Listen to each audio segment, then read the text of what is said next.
इंदौर में फिर एक बार आपदा प्रबंधन की बैठक का आयोजन रेसिडेंसी कोठी पर किया गया। सभी आपदा प्रबंधन सदस्यों द्वारा कई अहम फैसलों पर विचार कर शहर को किस स्तर पर खोला जाएगा, इसके लिए गाइडलाइन तैयार कर जिला प्रशासन सहित कैबिनेट को भेजी गई है, ताकि जल्दी ही कोई निर्णय लिया जा सके। इंदौर शहर में आपदा प्रबंधन समिति की बैठक लगातार चल रही है। आज भी हुई बैठक में जिला प्रशासन के अधिकारी व जनप्रतिनिधि शामिल रहे।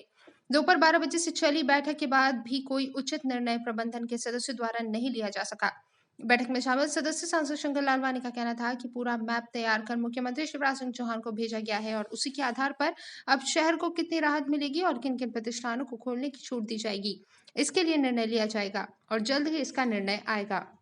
माननीय मुख्यमंत्री जी के निर्देश पर आपदा प्रबंधन समिति की आज बैठक हुई और सभी ने बहुत ही महत्वपूर्ण सुझाव इस बैठक में दिए। इन सुझाव के आधार पर जिला प्रशासन प्रदेश सरकार को रिपोर्ट भेज रहा है और संभावना है शाम तक निर्णय हो जाएगा। देखिए, सबकी मंशा यही थी कि खास करके मध्यम वर्गीय, गरीब और आर्थिक गतिविधियां प्रारंभ होना चाहिए और दूसरी तरफ ये भी है कि जो परिस्थितियां हैं, हम अभी 5% से ऊपर हैं, तो उसकी भी सावधानियां हमें रखना है। तो दोनों के बीच का सामंजस्य करके निर्णय सरकार प्रशासन लेगा। कौन-कौन सी गतिविधियां प्रारंभ करने का प्रस्ताव भेजा है?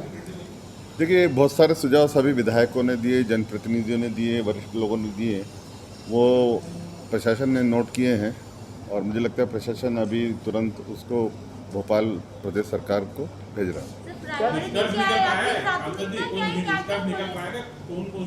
बिल्कुल, एक तारीख के पहले निष्कर्ष निकल जाएगा। हाँ, तो कल के पहले मैं बोलता रहा हूँ, कल मैं बोल रहा हूँ।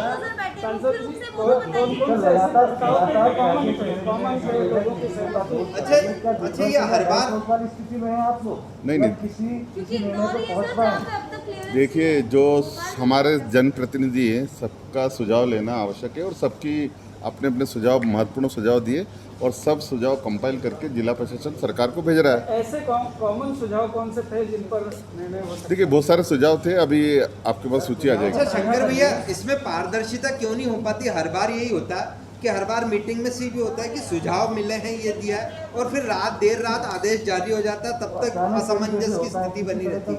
तो हम सही जानकारी नहीं दे पाते समय। बिल्कुल जानकारी देंगे, शाम तक आप रुकिए, जानकारी पूरी देंगे, अच्छी तरह देंगे, लिखित में देंगे। अच्छा, ये जो फल सब्जी और किराना को लेके जो बात चल रही थी, दुकानें बंद कर दी गई थी, उसको लेके कोई निर्णय हुआ है? क्योंकि बहुत मतलब सभी लोग इससे प्रभावित हुए हैं, फल सब्जी और किराना की दुकानें, इसको लेके कोई प्रस्ताव तय हुआ है? देखिए, आज शाम तक स्पष्ट स्थिति आ जाएगी और आपके मध्य आ जाएगी सभी चीज़ें।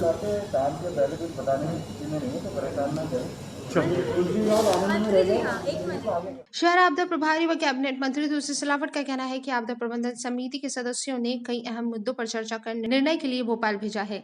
उसी के आधार पर शहर को खोला जाएगा।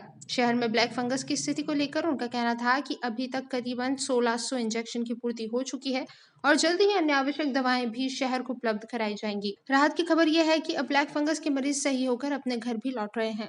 आवश्यक दवाओं की कालाबाजारी रोकने के उद्देश्य से इंजेक्शन व दवाओं के वितरण को पूरी पारदर्शिता के साथ वितरण किया जाएगा और निजी और सरकारी अस्पताल के डॉक्टर ही यह निश्चित करेंगे कि किन मरीजों को इंजेक्शन लगाया जा सकता है और उसी आधार पर इंजेक्शन का वितरण भी किया जाएगा। शंकर जी ने जो भावना व्यक्त की है, मैं भी उनकी भावनाओं, अपनी भावनाओं को सम्मिलित करता हूँ, क्योंकि आपदा बड़ी है, संकट बड़ा है, चुनौती बड़ी है, हम और आप सब जूझ रहे हैं और मुझे तो आपका भी सहयोग चाहिए। मध्य प्रदेश में 3 जिले अभी भी चुनौती मानते हैं, इंदौर, भोपाल और सागर, क्योंकि 5% से अधिक है।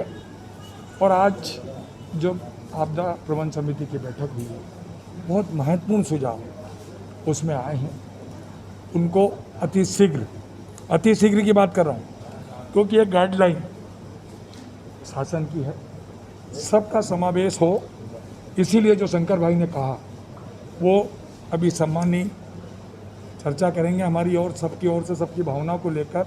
और आपको मैं सोचता हूँ कि बहुत जल्दी विस्तृत जानकारी कौन कौन पर हम छूट दें। कुल मिलाकर कल खुलने को लेकर बैठक में कोई निष्कर्ष नहीं निकला है। यह देखना रोचक होगा कि शाम को भोपाल से नई गाइडलाइन में क्या आता है। Bureau report, Khabarkush news, Indore.